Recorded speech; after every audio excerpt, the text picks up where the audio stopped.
Hello friends, good morning, Ram Ram. अभी मैं brush कर मुँह धोकर आई हूँ। अब मैं जाऊँगी चाय बनाने, बच्चों को उठाऊँगी स्कूल के लिए। आप सभी का दिन अच्छा जाए।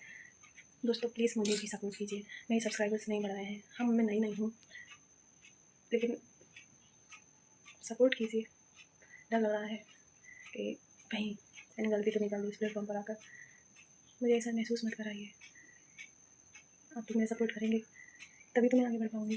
आप लोगों पर विश्वास करके मैं इस प्लेटफॉर्म पर आई हूँ। प्लीज़ मेरा सपोर्ट कीजिए। मेरे चैनल को सब्सक्राइब कीजिए, लाइक कीजिए, शेयर कीजिए प्लीज़।